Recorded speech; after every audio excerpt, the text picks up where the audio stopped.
Alright, let's talk about H.G. Wells, often called the father of modern science fiction, and quite rightly so. Born in Bromley, Kent, in 1865, Wells started off as the son of a shopkeeper, but his imagination took him far beyond the little shop window. As a child, he was curious and restless, spending hours reading books from the house where his mother worked uppark, a grand English estate. Those early readings planted the seeds of the visionary thinker he'd become. Before becoming a writer, he even worked briefly as a draper's apprentice, a job he absolutely hated, but it gave him insight into the working class, which later shaped his novels. Eventually, he won a scholarship to the Normal School of Science, where he studied under the great biologist T.H. Huxley, yes, Darwin's famous defender, and that's an important fact that has been asked in exam. Huxley's influence turned Wells towards scientific thinking, which he would later blend with storytelling to create the foundation of modern science fiction. Wells joined the Fabian Society, embracing socialism, and that concern for social reform runs through almost all his work. He believed in science not just as a source of wonder, but as a tool for progress and sometimes for warning. His breakthrough came in 1895 with The Time Machine, a novella that completely changed how people imagined the future. It's been asked in exam that this book popularized the very idea of time travel through a machine, a phrase Wells himself coined. The story is framed around a dinner table conversation in Victorian England, where an unnamed time traveler tells his friends about a journey to the distant year 800 2701 AD. When he arrives in the far future, he finds two strange species, the gentle, childlike Eloi, who live above ground, and the monstrous, mechanical Morlocks who live below. And here's the twist. The Eloi and Morlocks are not aliens. They're what humanity has evolved into. Wells turns the future into a haunting mirror of class division, the idle rich and the oppressed working class taken to their extremes. That idea, Eloi and Morlocks representing class inequality, is a classic exam question. The story becomes more than just an adventure. It's a meditation on civilization itself, on how progress, unchecked, can lead to decay.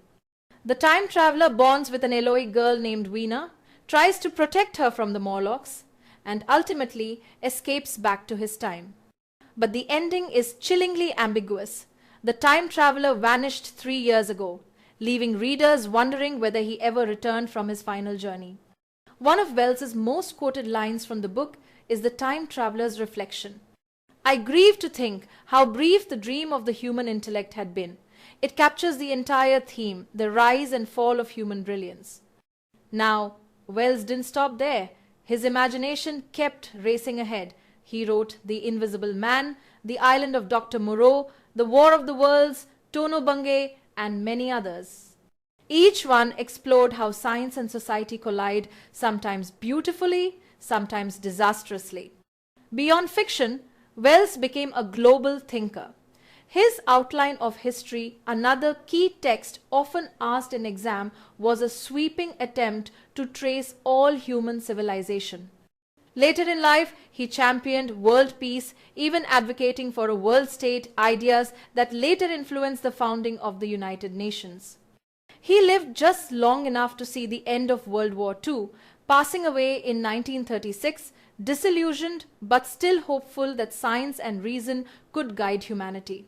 Alright, let's dive into the fascinating world of H.G. Wells, one of the founding figures of modern science fiction. Wells lived from 1866 to 1946, and his imagination reshaped how readers thought about science, society, and even morality. Let's start with The Island of Dr. Moreau, published in 1896, a title that has been asked in exam more than once. The story is narrated by Edward Prendick, a shipwreck survivor who finds himself stranded on a remote island ruled by the mysterious Dr. Moreau. That's another key exam point. Prendick is the narrator. On the island, Moreau performs horrifying experiments. He creates human-animal hybrids through vivisection, a term meaning surgical experimentation on living creatures. The novel explores deep philosophical questions about pain, cruelty, and moral responsibility, and it asks what really separates humans from animals. Wells himself described it later, half jokingly, as an exercise in youthful blasphemy. Yes, that self-description too has appeared in exam questions. Then came The Invisible Man in 1897, another classic that students should know inside out. The novel follows the brilliant but deranged scientist Griffin, who discovers how to make himself invisible but not how to reverse it. What begins as triumph turns into tragedy. Griffin's invisibility drives him toward madness and murder, ending in his death when his body finally becomes visible again. The themes are chilling science without ethics, isolation, and the corrupting nature of power. A year later, in 1898, Wells gave us one of his greatest novels, The War of the Worlds. This story was first serialized in newspapers in 1897 and published as a book by William Heinemann the following year. It's told in the first person by an unnamed narrator living in Surrey as Martians invade southern England. That setting, Surrey, and the Martian invasion has been repeatedly asked in exam. The novel captures both the wonder and the terror of alien contact and remains one of the cornerstones of the science fiction genre. But Wells wasn't just a visionary of outer space. He was also a sharp social critic. One of his later works, Tono Bungai, serialized in the English Review and published as a book in 1908, is often described as his most successful social novel that detail is asked in exam. The book follows George Ponderevo, a disillusioned young man who helps his uncle market a fake miracle medicine called Tono Bungai. The medicine is worthless, yet it makes them rich, allowing Wells to satirize society's greed, moral decay, and blind faith in progress. Critics often say the novel's tone and structure were inspired by Dickens and Thackeray, another point worth remembering. Around the same time, Wells turned his attention to gender and independence with Anne Veronica, published in 1909. This is one of the earliest New Woman novels telling the story of Anne Veronica Stanley, a young woman who rebels against her domineering father. Set in Victorian London, the book explores women's education, freedom, and the suffragette movement, including references to the 1908 protest at Parliament. The novel tackles what Wells called the contemporary New Woman problem, and that phrase is a favorite for examiners. Next came The History of Mr. Polly in 1910, one of Wells's most personal and quietly humorous novels.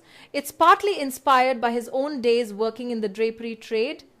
The story follows Alfred Polly, a timid, confused man in Edwardian England who keeps failing in life but somehow ends up finding peace and contentment. It's a novel full of gentle irony and brilliant wordplay. Wells coined quirky phrases like the Shuvacious cult and described Canterbury Cathedral's carvings as having dejected angelosity. Both those expressions have been asked in exam because they show Wells's playful use of language. Mr. Polly is often called Wells's warmest book, part comedy, part social reflection, showing that beneath his futuristic visions, he never lost touch with ordinary human experience.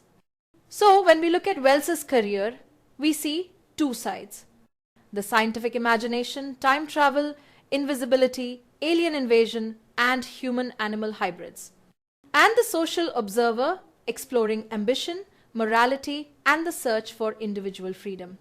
From the island of Dr. Moreau to the history of Mr. Polly, Wells managed to blend science and satire, wonder and warning, a combination that continues to influence writers, filmmakers, and thinkers to this day.